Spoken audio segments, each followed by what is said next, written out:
സന്ധ്യക്കെന്തിനു സിന്ദൂരം, ചന്ദ്രികക്കെന്തിനു വൈഡൂര്യം, കാട്ടാറിനെന്തിനു പാദസരം, N കൺമണിക്കെന്തിനാഭരണം. സന്ധ്യക്കെന്തിനു സിന്ദൂരം, ചന്ദ്രികക്കെന്തിനു വൈഡൂര്യം, കാട്ടാറിനെന്തിനു പാദസരം, N കൺമണിക്കെന്തിനാഭരണം. സന്ധ്യക്കെന്തിനു സിന്ദൂരം.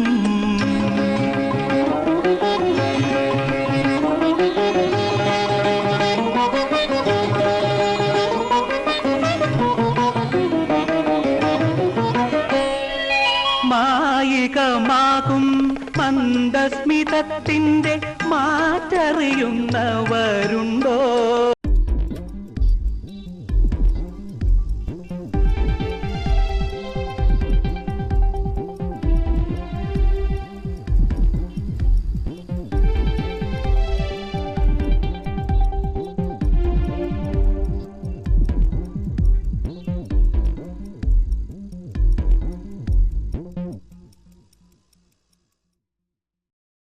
നമസ്കാരം, Azadi night എഡിഷനിലേക്ക് ഏവർക്കും സ്വാഗതം.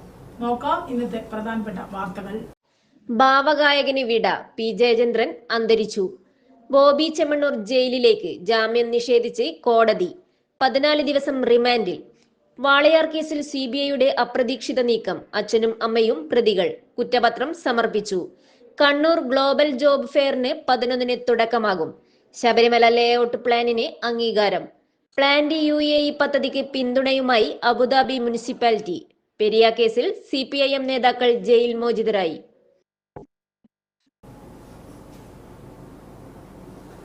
വിശദമായ വാർത്തകളിലേക്ക് കടക്കാം. നടി ഹണി റോസിനെതിരെ ലൈംഗിക അധിക്ഷേപം നടത്തിയെന്ന കേസിൽ വ്യവസായി ബോബി ചെമ്മണ്ണൂരിന് ജാമ്യമില്ല. കേസിൽ ബോബി ചെമ്മണ്ണൂരിനെ Ernakulam first class judicial magistrate കോടതി ബോബി ചെമ്മണ്ണൂരിനെ 14 ദിവസത്തേക്ക് റിമാൻഡ് ചെയ്തു. കഴിഞ്ഞ ദിവസം അറസ്റ്റിലായ ബോബി ചെമ്മണ്ണൂരിനെ വ്യാഴാഴ്ച രാവിലെയാണ് കോടതിയിൽ ഹാജരാക്കിയത്. ഇതിനൊപ്പം ബോബിയുടെ ജാമ്യ ഹർജിയും കോടതി പരിഗണിച്ചിരുന്നു. കോടതിയുടെ ഉത്തരവിന് പിന്നാലെ ബോബി ചെമ്മണ്ണൂരിന് ദേഹാസ്വാസ്ഥ്യമുണ്ടായി. തെറ്റൊന്നും ചെയ്തിട്ടില്ലെന്നായിരുന്നു ജാമ്യ ഹർജിയിൽ പ്രതിഭാഗത്തിന്റെ വാദം.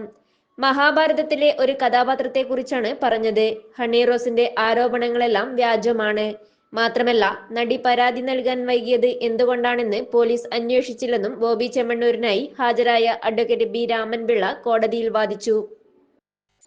പരാതിക്കടിസ്ഥാനമായ ഉദ്ഘാടന ചടങ്ങിന് ശേഷവും ഇരുവരും സൗഹൃദത്തിലായിരുന്നു. ഇരുവരും പിന്നീട് മറ്റൊരു പരിപാടിയിലും ഒരുമിച്ച് പങ്കെടുത്തു. പരാതിക്ക് പിന്നിൽ മറ്റെന്തെങ്കിലും താല്പര്യമാകാം. പ്രസ്തുത പരിപാടിയുടെ വീഡിയോ തെളിവുകളുണ്ട്. നടി തന്നെ ഈ വീഡിയോകൾ പങ്കുവച്ചിരുന്നു. ഈ വീഡിയോകൾ കോടതി കാണണമെന്നും പാസ്പോർട്ട് ഹാജരാക്കാൻ തയ്യാറാണെന്നും പ്രതിഭാഗം കോടതിയിൽ പറഞ്ഞു. അതേസമയം ബോബി ചെമ്മണ്ണൂരിന് ജാമ്യം നൽകരുതെന്നായിരുന്നു പ്രോസിക്യൂഷന്റെ വാദം. നടി നൽകിയ പരാതിയിലെ വിവരങ്ങളും പ്രോസിക്യൂഷൻ കോടതിയെ അറിയിച്ചു. ദ്വയാർത്ഥ പദപ്രയോഗം നടത്തിയ പ്രതി തുടർച്ചയായി നടിയെ അധിക്ഷേപിച്ചു. അനുവാദമില്ലാതെ മോശമായ രീതിയിൽ നടിയുടെ ശരീരത്തിൽ സ്പർശിച്ചു. ആയിരക്കണക്കിന് ആളുകളുടെ മുന്നിൽ വെച്ചാണ് നടിയെ അപമാനിച്ചത്. ഇതിന്റെ ദൃശ്യങ്ങൾ പ്രതി സാമൂഹിക മാധ്യമങ്ങളിലൂടെ പങ്കുവെക്കുകയും ചെയ്തു. ആ ഉദ്ഘാടന ചടങ്ങിൽ നിന്ന് ഏറെ വേദനിച്ചാണ് നടി മടങ്ങിയതെന്നും ജാമ്യം നൽകിയാൽ പ്രതി ഒളിവിൽ പോകുമെന്നും പ്രോസിക്യൂഷൻ പറഞ്ഞു. വയനാട്ടിലെ എസ്റ്റേറ്റിൽ നിന്ന് എറണാകുളം സെൻട്രൽ പോലീസ് പ്രത്യേക സംഘം രാവിലെ 9 മണിയോടെ കസ്റ്റഡിയിലെടുത്ത ബോബിയെ വൈകിട്ട് 7ഓടെ കൊച്ചിയിലെത്തിച്ചു. ചോദ്യം ചെയ്യലിനു ശേഷം 7:15ഓടെ അറസ്റ്റ് രേഖപ്പെടുത്തി. ബോബിയുടെ ഫോൺ കസ്റ്റഡിയിലെടുത്തിട്ടുണ്ടെന്നും പരിശോധനയ്ക്ക് വിധേയമാക്കുമെന്നും പോലീസ് വ്യക്തമാക്കി. ഭാവഗായകന് വിട, പി ജയേന്ദ്രൻ അന്തരിച്ചു. മലയാളത്തിൻ്റെ ഭാവഗായകൻ ഇനിയില്ല, പി ജയേന്ദ്രൻ അന്തരിച്ചു. 80 വയസ്സായിരുന്നു. തൃശൂർ അമല ആശുപത്രിയിൽ വെച്ചായിരുന്നു അന്ത്യം. ഏറെ നാളായി ചികിത്സയിലായിരുന്നു. വിവിധ ഭാഷകളിലായി 16,000-ലധികം പാട്ടുകൾ പാടിയ ജയേന്ദ്രൻ ദേശീയ ചലച്ചിത്ര പുരസ്കാരങ്ങൾ ഉൾപ്പെടെ നിരവധി പുരസ്കാരങ്ങൾ വാരിക്കൂട്ടിയിട്ടുണ്ട്. 1965-ൽ കുഞ്ഞാലി മരയ്ക്കാർ എന്ന സിനിമയിലെ P ഭാസ്കരൻ രചിച്ച ഒരു മുല്ലപ്പൂ മാലയുമായി ഗാനമാലപിച്ചാണ് ജയേന്ദ്രൻ സിനിമാ പിന്നണി ഗാനരംഗത്തേക്ക് കടക്കുന്നത്. എങ്കിലും ആദ്യം പുറത്തു വന്നത് കളിത്തോഴനിലെ മഞ്ഞളിയിൽ മുങ്ങിത്തോർത്തി എന്ന ഗാനമായിരുന്നു. തുടർന്ന് മലയാളം, തമിഴ്, തെലുങ്ക്, കന്നഡ, ഹിന്ദി ഭാഷകളിലെ സിനിമകളിലെല്ലാം ജയേന്ദ്രൻ സ്വരമെത്തി. നക്ഷത്രങ്ങൾ, ട്രിവാൻഡ്രം ജോർജ് എന്നീ ചിത്രങ്ങളിൽ അഭിനയിക്കുകയും ചെയ്തു. മലയാളത്തിലെ ഭാവഗായകൻ. ഒരു ദേശീയ ചലച്ചിത്ര പുരസ്കാരവും ചലച്ചിത്ര രംഗത്തെ സമഗ്ര സംഭാവനയ്ക്കുള്ള കേരള സർക്കാരിൻ്റെ JC ഡാനിയൽ പുരസ്കാരവും ജയേന്ദ്രൻ നേടി. ഒപ്പം 5 തവണ കേരളത്തിൻ്റെയും 2 തവണ തമിഴ്നാടിൻ്റെയും സംസ്ഥാന ചലച്ചിത്ര പുരസ്കാരങ്ങളും ജയേന്ദ്രൻ നേടി. ശ്രീനാരായണ ഗുരു എന്ന സിനിമയിലെ ശിവശങ്കര ശരണ സർവൈഭോ എന്ന ഗാനത്തിലാണ് ജയേന്ദ്രൻ ദേശീയ പുരസ്കാരം ലഭിച്ചത്. ഹൈസ്കൂൾ കാലഘട്ടത്തിലായിരുന്നു P. ജയേന്ദ്രൻ സംഗീത ലോകത്തേക്ക് വരവറിയിച്ചത്. മൃദംഗം വായിച്ചും ലളിതഗാനം ആലപിച്ചുമായിരുന്നു ജയേന്ദ്രൻ്റെ തുടക്കം. 1958 സ്കൂൾ കലോത്സവത്തിൽ ജയേന്ദ്രനായിരുന്നു മൃദംഗ മത്സരത്തിൽ 1ാം സ്ഥാനം. ഇതേ സ്കൂൾ കലോത്സവത്തിൽ വെച്ചാണ് KJ യേശുദാസിനെ ജയേന്ദ്രൻ പരിചയപ്പെട്ടതും. അന്ന് യേശുദാസിനായിരുന്നു ശാസ്ത്രീയ സംഗീതത്തിൽ 1ാം സ്ഥാനം. 1944 മാർച്ച് 3 എറണാകുളം രവിപുരത്താണ് P. ജയേന്ദ്രൻ്റെ ജനനം. തൃപ്പൂണിത്തുറ രവിവർമ്മ കൊച്ചനിൻ്റെയും സുഭദ്ര കൊച്ചമ്മയുടെയും 5 മക്കളിൽ 3ാമനാണ് P. ജയേന്ദ്രൻ. കൊച്ചിയിലാണ് ജനനമെങ്കിലും ജയേന്ദ്രൻ്റെ കുട്ടിക്കാലത്ത് തന്നെ അദ്ദേഹത്തിൻ്റെ കുടുംബം തൃശ്ശൂർ ഇരിങ്ങാലക്കുടയിലേക്ക് താമസം മാറിയത്. ഇരിങ്ങാലക്കുടയിലാണ് ജയേന്ദ്രൻ പഠിച്ചതും വളർന്നതും. എല്ലാം ഇരിങ്ങാലക്കുട ഹൈസ്കൂളിൽ നിന്ന് ഹൈസ്കൂൾ വിദ്യാഭ്യാസം പൂർത്തിയാക്കിയ ജയേന്ദ്രൻ ബിരുദം ക്രൈസ്റ്റ് കോളേജിലായിരുന്നു. സുവാളജിയായിരുന്നു വിഷയം. News desk Azadi media.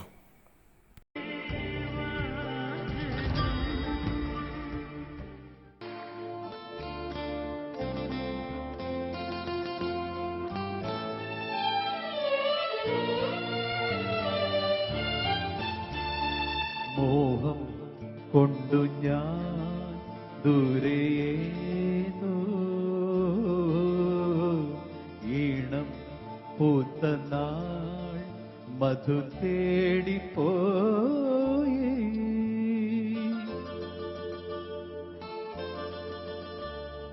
മോഹം കൊണ്ടു ഞാൻ ദൂരേതോ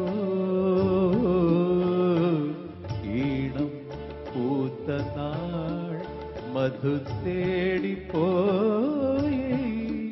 നീളെ താഴെ തളിരാർന്നു പൂവനങ്ങൾ.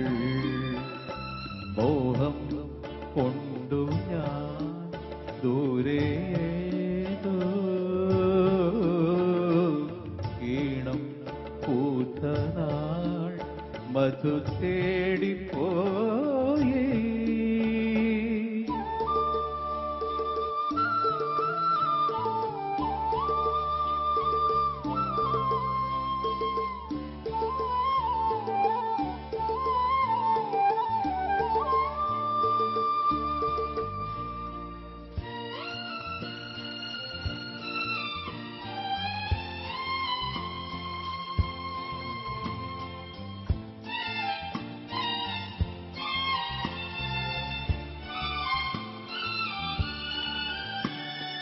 കണ്ണിൽ കത്തും ദാഹം ഭാവജാലം പീലി നീർത്തി വർണ്ണങ്ങളാൽ മേലെ കതിർമാല കൈകൾ നീട്ടി.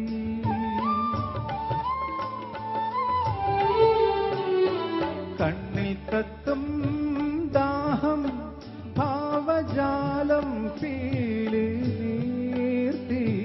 വർണ്ണങ്ങളാൽ മേലെ കതിർമാല കൈകൾ നീട്ടി. വർണ്ണത്തേരേറിയ രംഗത്തിങ്കൾ പോലെ ദൂരെ ആകാശം നക്ഷത്ര പൂക്കൾ തൻ തേരോട്ടം. മോഹം കൊണ്ടു ഞാൻ ദൂരേതോ ഈണം പൂത്ത നാൾ മധു തേടിപ്പോയി.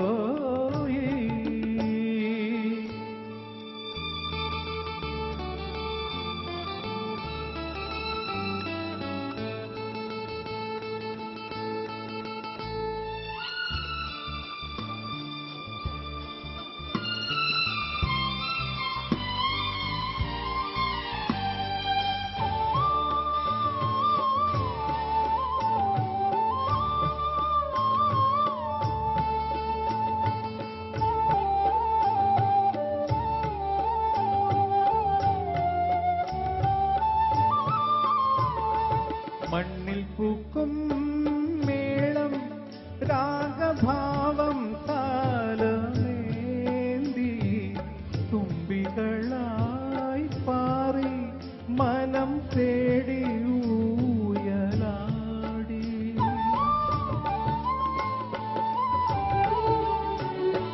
മണ്ണിൽ പൂക്കും മേളം രാഗഭാവം താലമേന്തി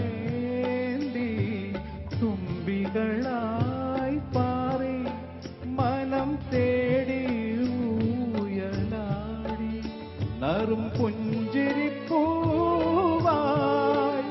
സ്വപ്ന കഞ്ചുകം ചാർത്തി ആരും കാണാതെ നിന്നപ്പോൾ സംഗമസായുജ്യം.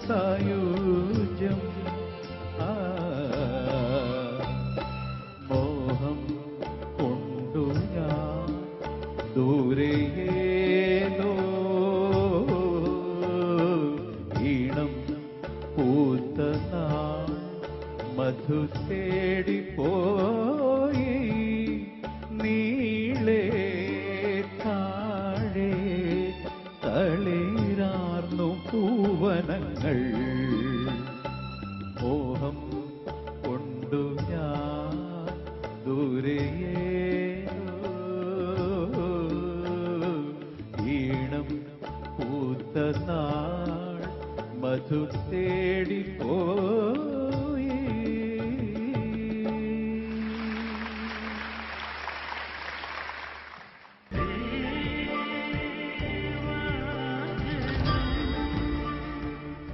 ശബരിമല മാസ്റ്റർ പ്ലാനിന് അനുസൃതമായി തയ്യാറാക്കിയ സന്നിധാനത്തിന്റെയും പമ്പ ആൻഡ് ട്രെക്ക് റൂട്ടിന്റെയും ലേഔട്ട് പ്ലാനിന് മന്ത്രിസഭായോഗം അംഗീകാരം നൽകി. സന്നിധാനത്തിന്റെ വികസനത്തിനായി ആദ്യഘട്ടത്തിന് 600.47 കോടി രൂപയും 2028-33 വരെയുള്ള രണ്ടാം ഘട്ടത്തിന് 100.02 കോടി രൂപയും 2034-33 വരെയുള്ള മൂന്നാം ഘട്ടത്തിന് 77.68 കോടി രൂപയും ഉൾപ്പെടെ ആകെ 778.17 കോടി രൂപയാണ് ലേഔട്ട് പ്ലാൻ പ്രകാരം ചെലവ് കണക്കാക്കിയിരിക്കുന്നത്. സന്നിധാനത്തിന്റെ ആത്മീയവും സാംസ്കാരികവുമായ പൈതൃകത്തെ മാനിച്ചുകൊണ്ടാണ് ലേഔട്ട് പ്ലാൻ തയ്യാറാക്കിയിരിക്കുന്നത്. സന്നിധാനം മേഖലയെ 8 സോണുകളിലായി തിരിച്ചാണ് ലേഔട്ട് പ്ലാൻ തയ്യാറാക്കിയിരിക്കുന്നത്. മകരവിളക്കിന്റെ കാഴ്ചകൾ സംരക്ഷിക്കുന്നതിനോടൊപ്പം ക്രൗഡ് മാനേജ്മെന്റിനെ പിന്തുണയ്ക്കുന്നതിനായി 2 ഓപ്പൺ പ്ലാസകളും ലേഔട്ട് പ്ലാനിൽ ഉൾപ്പെടുത്തിയിട്ടുണ്ട്. കാനനപാതയിലൂടെയുള്ള തീർത്ഥാടകരുടെ സുരക്ഷിതവും സൗകര്യപ്രദവുമായ യാത്രയ്ക്ക് ഉതകുന്ന വിവിധ സങ്കേതങ്ങളുടെയും വിശ്രമ സ്ഥലങ്ങളുടെയും ആവശ്യകതയിലൂന്നിയാണ് ട്രെക്ക് റൂട്ട് ലേഔട്ട് പ്ലാൻ വിഭാവനം ചെയ്തിരിക്കുന്നത്. ഇതോടൊപ്പം ഒരു എമർജൻസി വാഹനപാതയും ഉൾപ്പെടുത്തിയിട്ടുണ്ട്. പാരിസ്ഥിതിക പുനഃസ്ഥാപനത്തെ പിന്തുണയ്ക്കുന്നതിനായി ട്രെക്ക് റൂട്ടിന്റെ ഇരുവശത്തും ബഫർ സോണും പ്ലാൻ പ്രകാരം ഉൾപ്പെടുത്തിയിട്ടുണ്ട്. പമ്പയുടെ വികസനത്തിനായി ആദ്യഘട്ടത്തിന് 154.75 കോടി രൂപയും 2028-33 വരെയുള്ള രണ്ടാം ഘട്ടത്തിന് 22.73 കോടി രൂപയും ഉൾപ്പെടെ ആകെ 207.48 കോടി രൂപയാണ് ചെലവ് കണക്കാക്കുന്നത്. ട്രെക്ക് റൂട്ടിന്റെ വികസനത്തിനായി ആദ്യഘട്ടത്തിന് 32.88 കോടി രൂപയും രണ്ടാം ഘട്ടത്തിന് 15.50 കോടി രൂപയും ഉൾപ്പെടെ ആകെ 47.97 കോടി രൂപയാണ് ചെലവ് കണക്കാക്കുന്നത്. പമ്പയുടെയും ട്രെക്ക് റൂട്ടിന്റെയും വികസനത്തിനായി ലേഔട്ട് പ്രകാരം ആകെ ചെലവ് കണക്കാക്കിയിരിക്കുന്നത് 255.45 കോടി രൂപയാണ്. കണ്ണൂർ മുനിസിപ്പൽ കോർപ്പറേഷൻ നാട്ടിലും വിദേശത്തുമുള്ള കമ്പനികളെ പങ്കെടുപ്പിച്ച് നടത്തുന്ന ഗ്ലോബൽ ജോബ് ഫെയർ 11-12 തീയതികളിൽ മുണ്ടയാട് ഇൻഡോർ സ്റ്റേഡിയത്തിൽ നടക്കുമെന്ന് മേയർ മുസ്ലിം മഠത്തിൽ വാർത്താസമ്മേളനത്തിൽ പറഞ്ഞു. കേരളത്തിലെ ഏറ്റവും വിപുലമായ ജോബ് ഫെയറിനാണ് കണ്ണൂരിൽ വേദിയൊരുങ്ങുന്നത്. കേവലം ജോബ് ഫെയറിനപ്പുറം ഉദ്യോഗാർത്ഥികൾക്ക് വ്യത്യസ്ത അനുഭൂതി സമ്മാനിക്കുന്ന രീതിയിലാണ് മേള ഒരുക്കിയിരിക്കുന്നത്. ഇന്ത്യയിലെയും വിദേശത്തെയും 60ഓളം ഉദ്യോഗദായകർ പങ്കെടുക്കുന്ന മേളയിൽ വ്യത്യസ്ത മേഖലകളിലായി 2000ഓളം അവസരങ്ങൾ ലഭിക്കും. തൊഴിലധിഷ്ഠിത expo, educational and career festival, ആഗോള തൊഴിൽ വിപണിയെ പരിചയപ്പെടുത്തുന്ന സ്റ്റാളുകൾ, പ്രസന്റേഷനുകൾ, കോർപ്പറേറ്റ് മേഖലയിലെ പ്രമുഖരുമായി മുഖാമുഖം, വിദേശങ്ങളിൽ തൊഴിലിനൊപ്പം ഉപരിപഠനവും ആഗ്രഹിക്കുന്നവർക്കുള്ള മാർഗനിർദ്ദേശങ്ങൾ ഉൾപ്പെടെ വിവിധ സെഷനുകളും ഫെയറിന്റെ ഭാഗമായി നടക്കും. ജോബ് ഫെയറിന്റെ ഉദ്ഘാടനം 11 രാവിലെ 9:30 കെ സുധാകരൻ MP നിർവഹിക്കും. മേയർ മുസ്ലിം മഠത്തിൽ അധ്യക്ഷനാകും. KV സുമേഷ് MLA മുഖ്യാതിഥിയായി പങ്കെടുക്കും. 11 മണിക്ക് ആദ്യ സെഷൻ പ്രൊഫഷണൽ മികവ്, ക്രിയേറ്റീവ് മൈൻഡ് എന്ന വിഷയം DCS ഗ്രൂപ്പ് ഡയറക്ടർ അനിൽകുമാർ മഠത്തിൽ അവതരിപ്പിക്കും. ഉച്ചയ്ക്ക് 12-ന് ആരോഗ്യരംഗത്തെ അനന്തസാധ്യതകൾ എന്ന വിഷയം മോൺഗോ ഹെൽത്ത് സിസ്റ്റംസ് മാനേജിംഗ് ഡയറക്ടറും സീനിയർ ഹെൽത്ത് കെയർ കൺസൾട്ടന്റുമായ ഷൗക്കത്ത് അലി മാതോടവും ഉച്ചയ്ക്ക് 2-ന് നിർമ്മിത ബുദ്ധിയുടെ ലോകം തൊഴിൽ മേഖലയിലെ മാറ്റങ്ങൾ എന്ന വിഷയം കെൻപ്രിമോ ഗ്രൂപ്പ് മാനേജിംഗ് ഡയറക്ടർ IT പ്രൊഫഷണലുമായ MK നൌഷാദും അവതരിപ്പിക്കും. 12-ന് രാവിലെ 10-ന് കോർപ്പറേറ്റ് വിജയത്തിലേക്കുള്ള യാത്ര എന്ന session talent management expert Amrita Ramakrishnan അവതരിപ്പിക്കും. ഉച്ചയ്ക്ക് 12-ന് തൊഴിൽ തെരഞ്ഞെടുപ്പും വിപണിയുമായി പൊരുത്തപ്പെടുന്ന വൈദഗ്ധ്യവും എന്ന വിഷയത്തിൽ കേന്ദ്ര തൊഴിൽ മന്ത്രാലയം നാഷണൽ കരിയർ സർവീസ് പരിശീലകൻ CK ഷമീർ സംസാരിക്കും. വൈകിട്ട് 4 മണിക്ക് സമാപന സമ്മേളനം രജിസ്ട്രേഷൻ മ്യൂസിയം പുരാവസ്തു വകുപ്പ് മന്ത്രി രാമചന്ദ്രൻ കടന്നപ്പള്ളി ഉദ്ഘാടനം ചെയ്യും.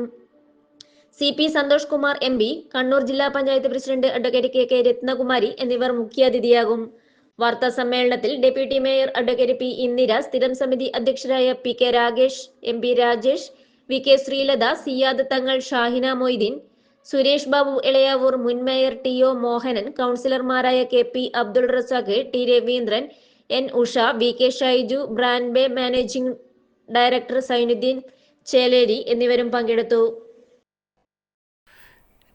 KNTO ജില്ലാതല മെമ്പർഷിപ്പിൻ്റെ ഉദ്ഘാടനം തലശ്ശേരി കുഞ്ഞാമ്പറമ്പ് UP സ്കൂളിൽ വെച്ച് ജില്ലാ സെക്രട്ടറിയും സംസ്ഥാന സെക്രട്ടറി മെമ്പറുമായ പ്രത്യുഷ് പുരുഷോത്തമൻ ഗുരുവിലാസം UP സ്കൂളിലെ ഓഫീസ് അറ്റൻഡന്റ് ഹസിത PK നൽകിക്കൊണ്ട് നിർവഹിച്ചു. പരിപാടിയുടെ ഭാഗമായി കൂത്തുപറമ്പ് സബ് ജില്ലാ കമ്മിറ്റി കുഞ്ഞാമ്പറമ്പ് UP സ്കൂളിലെ ഉച്ചഭക്ഷണത്തിന് ആവശ്യമായ പച്ചക്കറികൾ നൽകി. ജില്ലാ വൈസ് പ്രസിഡന്റ് പ്രജീഷ്, ജില്ലാ കമ്മിറ്റി അംഗങ്ങളായ ജിതിൻ കാരായ്, റോജസ്, രജീഷ് പ്രകാശൻ, ഭാഗേഷ് എന്നിവർ പങ്കെടുത്തു. നവീകരിച്ച പൈതൃക കേന്ദ്രം പ്രദർശനശാല ഉദ്ഘാടനം 10-ന്. സംസ്ഥാന പുരാരേഖാ വകുപ്പിന് കീഴിൽ സജ്ജീകരിച്ച ജില്ലാ സയൻസ് പാർക്കിലെ നവീകരിച്ച പൈതൃക കേന്ദ്രം പ്രദർശനശാല ജനുവരി 10-ന് ഉച്ചയ്ക്ക് 12 മണിക്ക് പുരാവസ്തു മ്യൂസിയം രജിസ്ട്രേഷൻ വകുപ്പ് മന്ത്രി രാമചന്ദ്രൻ കടന്നപ്പള്ളി ഉദ്ഘാടനം ചെയ്യും. ജില്ലാ panchayat president advocate KK Ratnakumari അധ്യക്ഷയാവും. കണ്ണൂർ മേയർ മുസ്ലിം മഠത്തിൽ വിശിഷ്ടാതിഥിയാവും. ഉദ്ഘാടനത്തിന്റെ ഭാഗമായി ചരിത്ര നിർമ്മിതി പുരാരേഖകളിലൂടെ എന്ന വിഷയത്തിൽ നടക്കുന്ന സെമിനാറിൽ ശ്രീ ശങ്കരാചാര്യ സർവകലാശാല retired associate professor doctor MT Narayanan വിഷയം അവതരിപ്പിക്കും. വയനാട്ടിൽ വീണ്ടും കാട്ടാന ആക്രമണം. കർണാടക സ്വദേശിയായ യുവാവിന് ദാരുണാന്ത്യം. വയനാട്ടിൽ വീണ്ടും കാട്ടാന ആക്രമണം. പുൽപ്പള്ളി കൊല്ലിവയൽ കോളനിയിൽ എത്തിയ കർണാടക കുട്ട സ്വദേശിയായ വിഷ്ണു 22-നാണ് കാട്ടാനയുടെ ആക്രമണത്തിൽ ദാരുണാന്ത്യം. പാതിരി റിസർവ് വനത്തിൽ പൊള്ളെന്ന കൊല്ലിവയൽ ഭാഗത്ത് വെച്ചാണ് ആനയുടെ ആക്രമണത്തിൽ യുവാവ് കൊല്ലപ്പെട്ടത്. പരിക്കേറ്റ വിഷ്ണുവിനെ രാത്രികാല പരിശോധനയിലുണ്ടായിരുന്ന വനപാലകർ ഉടൻ സ്ഥലത്തെത്തി യുവാവിനെ ചുമന്ന് വനപാതയിലെത്തിക്കുകയും വനം വകുപ്പ് ജീപ്പിൽ മാനന്തവാടി മെഡിക്കൽ കോളേജിൽ എത്തിക്കുകയും ചെയ്തെങ്കിലും യാത്രാമധ്യേ മരണപ്പെട്ടു. റിസർവ് വനത്തിനുള്ളിലൂടെ കബനി നദി കടന്ന് കർണാടകയിലേക്ക് പോകുന്ന വഴിയാണ് അപകടമുണ്ടായതെന്ന് വനപാലകർ അറിയിച്ചു. കർണാടക സ്വദേശികളായ ബന്ധുക്കൾക്ക് ശവസംസ്കാരത്തോടനുബന്ധിച്ച് വനം വകുപ്പിന്റെ ധനസഹായമായി ഉടൻ ആദ്യ ഗഡു 5 ലക്ഷം രൂപ കൈമാറുമെന്ന് വനം വകുപ്പ് വ്യക്തമാക്കി. അടുത്ത ഗഡുവും ബന്ധുത്വരേഖ പ്രകാരം നൽകും. KSRTC ബസ് ശരീരത്തിലൂടെ കയറിയിറങ്ങി വിദ്യാർത്ഥിക്ക് ദാരുണാന്ത്യം. കണ്ണൂരിൽ KSRTC ബസ് ശരീരത്തോടെ കയറിയിറങ്ങി വിദ്യാർത്ഥിക്ക് ദാരുണാന്ത്യം. സ്കൂട്ടർ മറിഞ്ഞ് താഴെ വീണ വിദ്യാർത്ഥിക്ക് മുകളിലൂടെയാണ് ബസ് കയറി അപകടമുണ്ടായത്. അപകടത്തിൽ കല്യാശ്ശേരി പോളിടെക്നിക് വിദ്യാർത്ഥി ആകാശ് P ആണ് മരിച്ചത്. കണ്ണൂർ ചേലേരി സ്വദേശിയാണ് മരിച്ച ആകാശ്. പാപ്പിനിശ്ശേരി വെച്ച് ഇന്ന് രാവിലെയാണ് അപകടമുണ്ടായത്.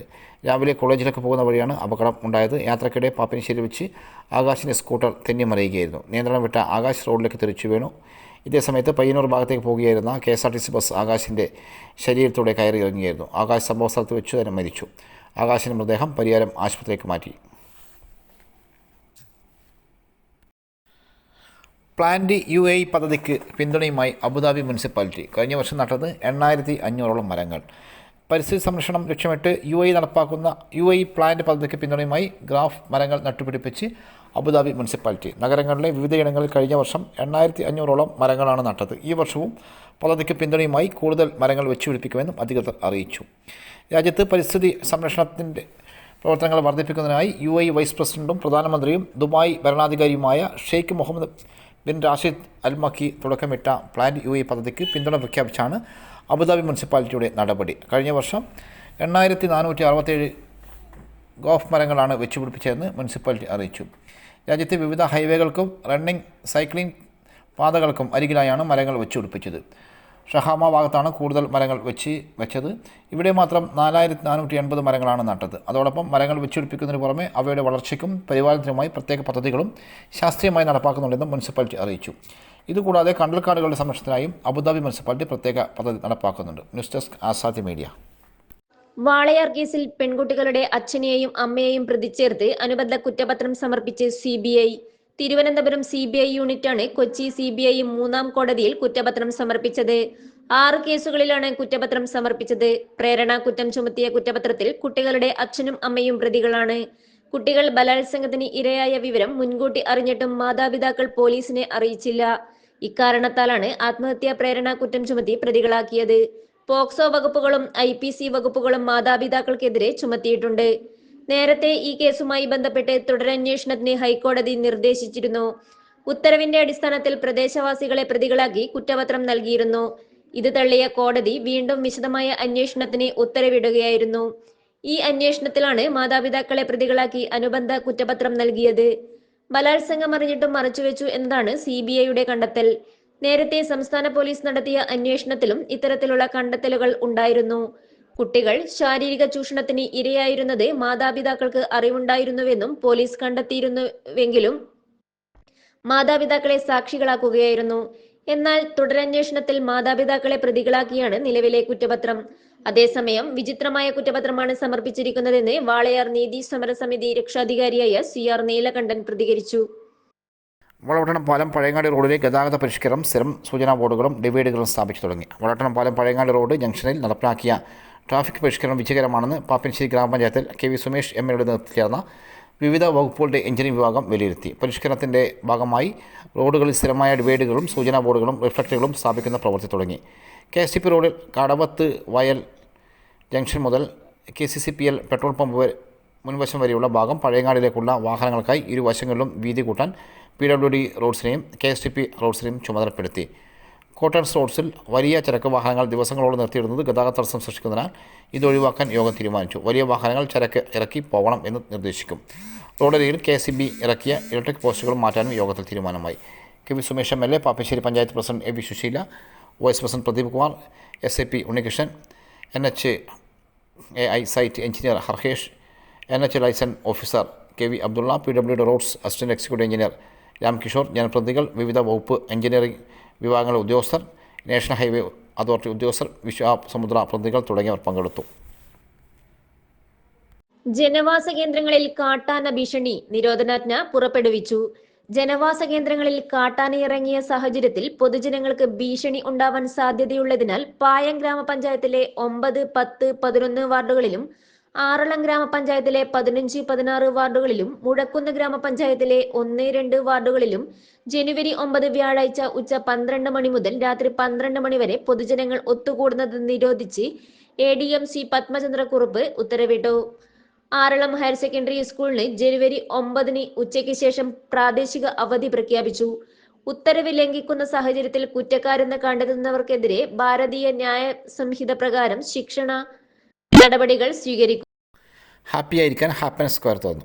ജനങ്ങൾക്ക് ഒത്തുചേരാനും ആഘോഷ നിമിഷങ്ങളിൽ പങ്കുചേരാനും തളിപ്പറമ്പിനെ അടയാളപ്പെടുത്തുന്ന happiness square MV Govindan master MLA ഉദ്ഘാടനം ചെയ്തു. കക്ഷി രാഷ്ട്രീയഭേദമന്യേ തളിപ്പറമ്പ് ജനങ്ങൾക്ക് ഒത്തുചേരാനും പരിപാടികൾ അവതരിപ്പിക്കാനും ഹാപ്പിനെസ് സ്ക്വയർ വേദിയാകുമെന്ന് MLA പറഞ്ഞു. തളിപ്പറമ്പ് സൗന്ദര്യവൽക്കരണ പദ്ധതിയുടെ നിർമ്മാണ പ്രവർത്തനങ്ങൾ ഉടൻ തുടങ്ങുമെന്നും അദ്ദേഹം അറിയിച്ചു. തളിപ്പറമ്പിൻ്റെ ഉന്നത വിദ്യാഭ്യാസ മേഖലയിൽ മുതൽക്കൂട്ടാകാൻ ലോ കോളേജ് ഉടൻ തുടങ്ങുമെന്ന് MLA പറഞ്ഞു. തളിപ്പറമ്പിനെ പ്രധാനപ്പെട്ട ടൂറിസം ഡെസ്റ്റിനേഷൻ ആക്കിയാണ് ലക്ഷ്യം. കിലയുടെ ഭൂമിയിൽ ഫുട്ബോൾ സ്റ്റേഡിയം ഉടൻ തുടങ്ങും. തളിപ്പറമ്പിൽ നിന്ന് വിമാനത്താവളത്തിലേക്കുള്ള പുതിയ റോഡിൻ്റെ നിർമ്മാണം അവസാന ഘട്ടത്തിൽ എത്തിയിരിക്കുകയാണ്. ഇതിൻ്റെ പുരോഗതി ഓരോ മാസവും കൃത്യമായി അവലോകനം ചെയ്യുന്നുണ്ട്. നാടുകാണിയിലെ സഫാരി പാർക്കിൻ്റെ പ്രാരംഭ പ്രവർത്തനങ്ങൾ ഉടൻ ആരംഭിക്കുമെന്നും MLA അറിയിച്ചു. തളിപ്പറമ്പ് നഗരസഭ ചെയർപേഴ്സൺ മുർഷിദ കോങ്ങായി അധ്യക്ഷയായി. Taliparamba destination management council website ജില്ലാ panchayat president advocate KK Rathnakumari പ്രകാശനം ചെയ്തു. TDMC ലോഗോ ആന്തൂർ നഗരസഭ ചെയർമാൻ P മുകുന്ദനും reading cafe block panchayat president CM കൃഷ്ണനും ഉദ്ഘാടനം ചെയ്തു. PWD കെട്ടിട വിഭാഗം executive engineer Shaji Thayyil report അവതരിപ്പിച്ചു. ഹാപ്പിനെസ് സ്ക്വയർ ആർക്കിടെക്റ്റുമാരായ Hamfi Abdulla, Thensikh Sherin Ahmed, special olympic medal നേടിയ സ്റ്റെജോ വിൽസൺ, വേദിയിൽ ആദ്യമായി നൃത്തം അവതരിപ്പിച്ച അനവദ്യ എന്നിവർക്ക് MLA ഉപഹാരം നൽകി. MLA ഫണ്ടിൽ നിന്ന് 2.72 കോടി രൂപ ചെലവഴിച്ചാണ് ഹാപ്പൻ സ്ക്വയർ ചെറുവക്കിൽ പൂർത്തിയാക്കിയത്. സാംസ്കാരിക കൂട്ടായ്മയെ ശക്തിപ്പെടുത്തുന്നതിന് നിർമ്മിച്ച ചെറുശ്ശേരി സർക്കാലയമാണ് ഹാപ്പൻ സ്ക്വയറാക്കി പുനർനിർമ്മിച്ചത്.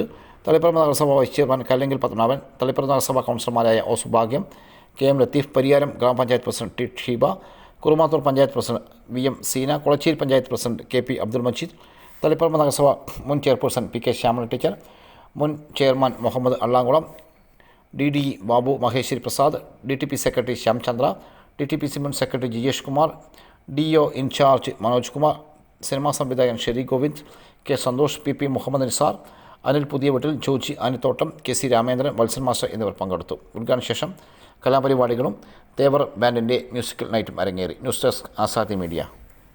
ഇതോടെ ഇന്നത്തെ ആസാദി വാർത്തകൾ ഇവിടെ സമാപിക്കുകയാണ്. അടുത്ത വാർത്താ ബുള്ളറ്റിൻ നാളെ രാത്രി. നാളെ വീണ്ടും കാണാം. നന്ദി, നമസ്കാരം.